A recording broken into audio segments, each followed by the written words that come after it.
Harmonics, and welcome to today's episode of The Profitable Farmer. And in today's episode, I just want to talk to you about soil health and what that means to profitability.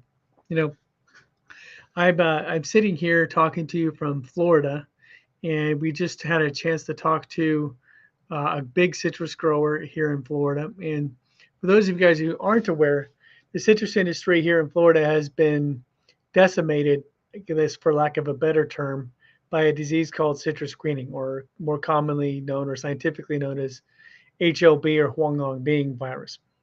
Now, what this disease is essentially a bacterial infection caused by an insect called a psyllid, which was imported from China back at the turn of the century, around 2000. And when this psyllid or this insect was brought in and got into the soil, what happens is when it eats the leaves of the trees, it injects this bacterium that gets transmitted through the tree, and then it clogs up the vascular system, the flow of nutrients from the roots and the leaves. And so basically the nutrients, the energy through photosynthesis can't get down into the roots, and the roots start to die. They can't then absorb enough water and nutrients, and then the whole tree will eventually die. So the first signs of this disease is that the fruit itself will begin to not ripen. It'll sit there on the tree, and instead of fully ripening on the tree, it'll get to where it looks like half a lime and half an orange or something like that. And this disease has cut the production from 700 boxes per acre of oranges down to 100, 150 boxes per acre. Sometimes you get it up to 200, but you're talking about, 1/5 of what the production was, just 15 years ago. And this disease has been just decimating the industry. We talked to a large citrus grower, and of course they're trying a variety of different things. They're throwing everything they can at this disease and trying to solve it. Now, our technology, the Kyminasi Crop Booster, increases the energy level of the tree, and it improves the tree's resilience to these types of bacterial infections and insect damage, etc. But there comes a point where if the tree's too unhealthy, you're just not going to resolve that problem. So we are working with farmers, not just citrus growers, but large farmers. We made the decision that, of course, it's our mission to help every farmer. We don't care if a farmer has half an acre or 5 million acres. It doesn't matter to us.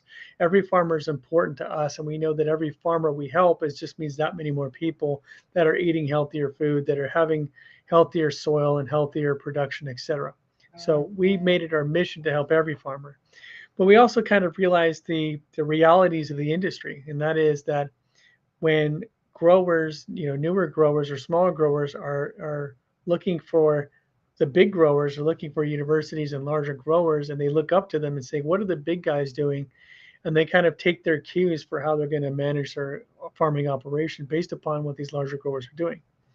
And the larger growers, just like the smaller growers, they want proof. They don't just want to see hundreds of case studies.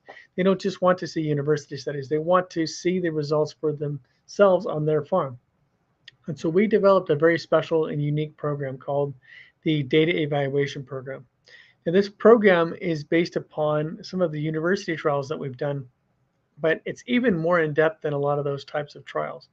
Because what we've realized through our forensic analysis and through our research of the industry of agriculture is, people tend to continue to do the same things. It's not something where you have a lot of people that are continually changing. Like if you looked at, the technology industries, those things are changing every month. It seems like every month they're trying something new, and they're always just trying to find the latest and greatest in terms of technology. But industries like agriculture and manufacturing and these types of things, they're very slow to change because they don't want to just jump on board with something new unless they know that it's going to work. A lot of these guys are not making a ton of money necessarily in terms of their annual revenue, and they have a lot of expenses, a lot of debts and stuff they have to pay. So they want to know that what they're trying is going to work and that they have a high chance of success. So we developed our data evaluation program to do just that, because we understood that if we work with larger growers, we want to document the successes of this technology, not just in terms of extra yield, because we found out the hard way that there's many factors that go into producing a good yield. And a lot of times, if we get a 30, 40, 50% increase in yield, a lot of farmers are going to just disbelieve that. They're going to have to figure out what is causing that 30, 40, 50%. And of course, the most obvious answer is, well, our technology is the cause of that. We're increasing the energy level of the trees. We're increasing the production of the trees, the efficiency of the trees. And so, of course, our technology is the reason for those big gains. But without the backing data, without the information, they kind of just looked at it like, well, maybe we had a good year on that thing, and maybe God smiled on us. Maybe the weather was just great. They come up with all these excuses and reasons why it could be anything except our technology. So we understood after hearing that, even though we were a bit disappointed by that, we understood that we really had to prove beyond any shadow of a doubt that our system was the cause of these huge increases in yield and huge benefits and huge quality ratings. So we took it upon ourselves to not just to make excuses or to accept excuses, but we wanted to say, okay, look, if farmers are not going to believe this up front and they need to do these trials to prove it to themselves, and then even when they do the trials and they're not actually still satisfied, even though the evidence with improved yield and quality is right there in front of them, then we knew that we had to step up our game and really evaluate everything that we could possibly evaluate. So we've developed a 130 questionnaire that we asked these large farming operations, and we develop a detailed trial with all of these farmers because we understand that it's important not just for us in collecting data, but it's important for the farmer to really understand exactly what our system is doing for his farm. And I'm not talking about just increasing their yield, which is of course what every farmer looks at, but I'm talking about what are the differences? How is it improving your soil health over time? How is our technology improving microbial health within the soil and microbial activity in the soil? How is our system improving the nutrient density of the soil and the nutrient mix of the soil? How is our system improving the cation ion exchange capacity, or CEC, of the soil? How is our system improving organic matter in the soil? And how are all these functions working together? Then we look at the plant or the tree itself and we say, okay, good. How much of this fertilizer and these nutrients are the plants or the trees uptaking? How much of these resources is the plant really using? And how much is our system improving that efficiency within the plant itself? Because we've already known for a long time, and this is common knowledge, and you can Google this if you don't believe me, but there's lots of data that suggests that in most farming operations in most regions in the world, we do not see the plants just are not absorbing most of the nitrogen and other fertilizers that you're putting into the soil. So we're talking about 30 and 40% nitrogen use rates when farmers are just dumping tons and tons and tons of nitrogen, and governments are and environmental agencies are saying, hey, you can't use this nitrogen anymore. And so the farmer is looking at this going, well, I can't use half, I have to cut my nitrogen use in half. That means I'm going to go out of business. You can't do that to me. So they start to protest, right? But the reality is, when we step back and look at this, we look at this and say, well, you guys are already not using the nitrogen that you're putting in there. The plants are not uptaking the nitrogen. They're not using that fertilizer that you're putting in the soil in the first place. So if they're not using it and that's not really benefiting you, then why are you continue to do that? And why are you protesting when governments are regulating you?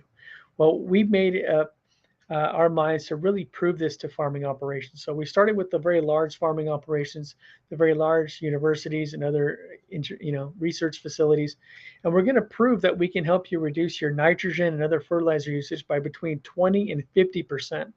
And we want you to be ahead of the game. We don't want you to wait till your government or some other agency decides to regulate this and tax you or penalize you for overusing fertilizer. We want you to get ahead of the game so that you can reduce your input cost. Imagine if you can reduce your nitrogen uses by 50% without harming your yield at all and without sacrificing quality. And if that seems completely unreal or unusual to you, understand that this technology that we have is making plants so much more efficient that you can cut your nitrogen use by that much and not sacrifice your yield. And we're not even asking you to take our words for it. Again, our data evaluation program will show you exactly how much fertilizer you can save, and we'll show you how much we can improve your yield and your quality and put more money in your bottom line. So for large operations, that just means more money for you and your shareholders and your employees, et cetera. For a small farm, or smallholder operations, that means you're putting more money in your pocket. So please let us know if you guys have any questions regarding anything. And I have a note here, watching from Zimbabwe. Thank you so much, Farai. I love having you. We get farmers all over the world. In fact, people sometimes don't believe, even if I showed you my schedule on a weekly basis, I'm meeting with guys in Guatemala and Nicaragua and Central America and the United States and across the pond in Europe and even all the way across into Africa and Asia and the Middle East. I mean, I'm talking to farmers all over the world because there is kind of like a silent war going on that's not really being fought. It's not being talked about in the news. It's not being given a lot of attention. But this is between, farming operations and organizations that are trying to move farming in a better direction, away from chemicals, away from GMOs, away from things that are harming the environment or otherwise harming human health or in ways things that are not sustainable for the overall growing environment around the world. And there's those forces that are trying to keep things the same and hold on to the way that we've been doing it for the last 70, 100 years. But the reality is we can't continue to do stuff. We can't continue to poison our environment. We can't continue to reduce our topsoil. And the governments aren't going to allow it. Even if you could and you wanted to, governments are not going to allow it. So our mission is very simple. We want to help people eat healthier. It's a very simple, straightforward humanitarian mission. We want to help people eat healthier food. And we know in order to achieve that goal, that simple yet awesome goal, we have to help farmers and we have to do it around the world. We can't just do this with one or two farmers, even if they're big or growing organizations. We know that there are millions and millions and millions of acres and hectares of land and farming operations around the world. And going to one or two operations like Dole or like some of these other guys is not going to be enough. We have to help all farmers, and we can't work against farmers either. Farmers have to make a living. They have to survive. They have to be profitable. And so we developed the Kyminasi Plant technology, or I should say Mr. Baumelli developed it, and we are launching this program to help farmers and to work with farmers so that we can help you increase your yield and improve the quality of your produce with less inputs. And we have a complete data evaluation program that we are using to completely show you that this technology is for real and that we can show you on your own farm and have you measure all the metrics that lead up to that. So you can see the improvements in soil health, you see the improvements in labor cost, you see the improvements in quality, you see the improvements in yield, you see the health of the plants, you see all these different things. And we're helping farmers around the world and continuing to collect more and more information from farmers everywhere. So I have a question here. What are the best ways to come up with organic chemicals that are not harmful to the environment? Well, I'll tell you something, and it says specifically in horticulture where there are a lot of pests and diseases. It's a very good, very good question. So the answer to your question is it's not chemicals. Okay, chemicals is not the solution. Okay, or even organic chemicals, and I'll tell you why.